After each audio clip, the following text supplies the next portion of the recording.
Hi friends, welcome back to our channel. ఈరోజు మన కిచెన్లో బెంగళూరులో ఎంతో ఫేమస్ అయిన హోటల్లో చేసే సెట్ దోశను ఎలా చేయాలో చూపించబోతున్నానండి. వీడియోని మీరు ఎక్కడ స్కిప్ చేయకుండా చూస్తే పర్ఫెక్ట్గా వస్తాయండి. ఈ దోశలు అయితే చాలా సాఫ్ట్గా స్పాంజీగా తిన్న కొద్దీ తినాలనిపిస్తాయండి. అంత బాగుంటాయండి. పిల్లలు పెద్దలు కూడా చాలా ఇష్టంగా తింటారండి. మార్నింగ్ బ్రేక్ఫాస్ట్లో లేదంటే నైట్ డిన్నర్లో కూడా చేసుకోవచ్చండి. అంత స్పాంజీగా ఉంటాయి.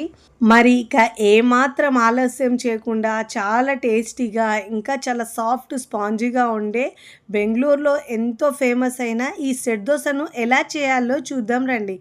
ముందుగా ఇక్కడ నేను ఒక గిన్నె తీసుకున్నానండి. దాంట్లో 2 గ్లాసుల దోసల రైస్ వేసుకోవాలండి. దోస బియ్యం అని మనకు ఆన్లైన్లో ఎక్కడైనా అవైలబుల్గా దొరుకుతాయండి. అవి లేని వాళ్ళైతే 2 గ్లాసుల రేషన్ రైస్ అయినా వేసుకోవచ్చండి. అన్ని కొలతలు ఒకదాంతోనే తీసుకోవాలండి.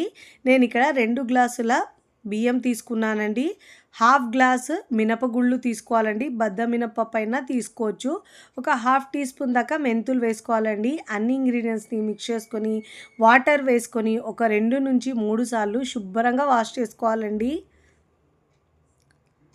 ఇలా బాగా వాష్ చేసుకున్న తర్వాత వాటర్ పోసుకొని మళ్ళీ ఇలా మనం ఒక 3 నుంచి 4 గంటలు నానబెట్టుకోవాలండి. అంతకంటే ఎక్కువ అవసరం ఉండదండి. నేను ఒక 3 గంటల తర్వాత చూపిస్తున్నాను చూడండి.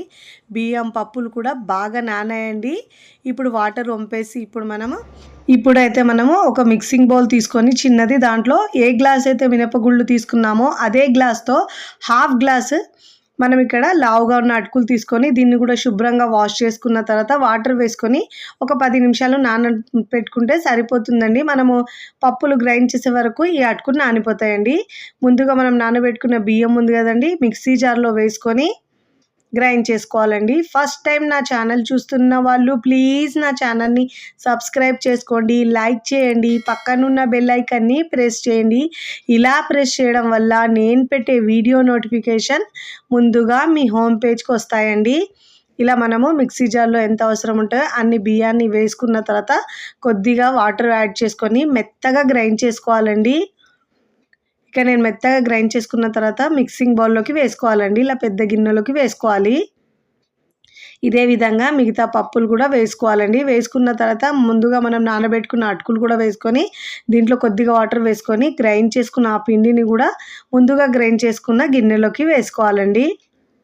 ఇప్పుడు ఇలా గ్రైండ్ చేసుకున్న ఈ పిండిని ఇప్పుడు ఇలా బాగా పిండిని మిక్స్ చేసుకోవాలండి. ఎంత బాగా మిక్స్ చేసుకుంటే మనకు పిండి పులిచి దోశలు అనేవి చాలా బాగా వస్తాయండి.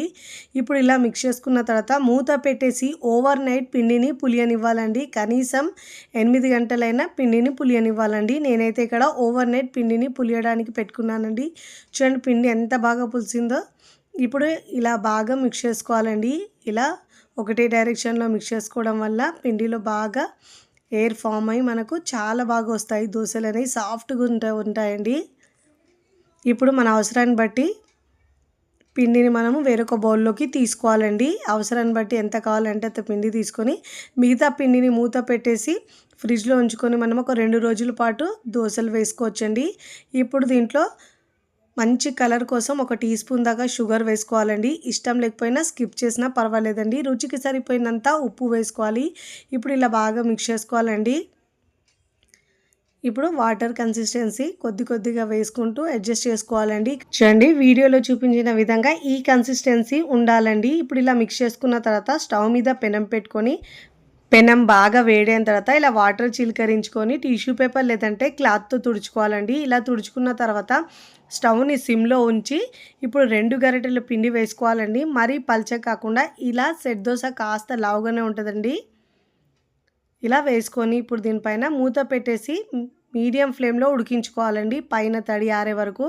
చూడండి ఇలా పైన తడి ఆరిన తర్వాత ఇప్పుడు దీంట్లో ఒక 1/2 టీ స్పూన్ దాకా ఆయిల్ వేసుకోవాలండి. ఇష్టం లేకపోతే ఆయిల్ వేయకపోయినా కూడా ఇలా అయినా దోశలు వేసుకున్నా కానీ చాలా సాఫ్ట్గా వస్తాయండి.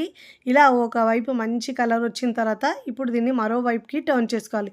చూడండి ఇలా మనం పిండిని పులియబెట్టాం కాబట్టి ఎలా హోల్స్ వచ్చాయి చూడండి. చాలా బాగుంటుందండి. చాలా సాఫ్ట్ కూడా ఉంటుంది. చూడండి ఇలా 2 వైపులా చక్కగా కాల్చుకున్న తర్వాత ప్లేట్లోకి తీసుకోవాలండి.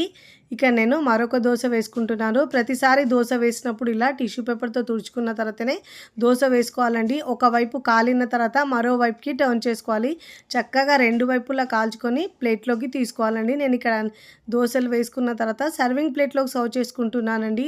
చూస్తుంటేనే ఎప్పుడెప్పుడు తినాలనిపిస్తాయండి. అంత సాఫ్ట్‌గా, స్పాంజీగా బెంగుళూరులో ఎంతో ఫేమస్ అయిన దోస అండి. చాలా బావుంటది ఈ సెట్ దోస అయితే. పిల్లలకు ఇలా చేసి పెట్టండి. చాలా ఇష్టంగా తింటారండి. నేనైతే ఇక్కడ పల్లి చట్నీతో సర్వ్ చేస్తున్నాను. మీకు నచ్చిన చట్నీతో సర్వ్ చేసుకోవచ్చు. హోటల్‌లో చేసే ఈ సాఫ్ట్ స్పాంజీగా ఉండే దోస మీకు నచ్చితే తప్పకుండా ట్రై చేయండి. ట్రై చేసి ఎలా కుదిరిందో కామెంట్ ద్వారా తెలియచేయండి. ఇక్కడ మీకు చూస్తుంటేనే తెలుస్తుంది ఎంత స్పాంజీగా వచ్చిందో. చాలా సాఫ్ట్‌గా ఉంటదండి. తుంచుతేనే తెలుస్తుంది ఎంత స్పాంజీగా వచ్చిందో. వీడియో నచ్చితే లైక్ చేయండి. ఫ్రెండ్స్, ఫ్యామిలీకి షేర్ చేయండి. మరికొన్ని టేస్టీ, సింపుల్, క్విక్ రెసిపీస్ కోసం టీ టీ టీ కిచెన్‌ని సబ్స్క్రైబ్ చేసుకోండి. కమెంట్ చేయడం అస్సలు మరవకండి. Thanks for watching.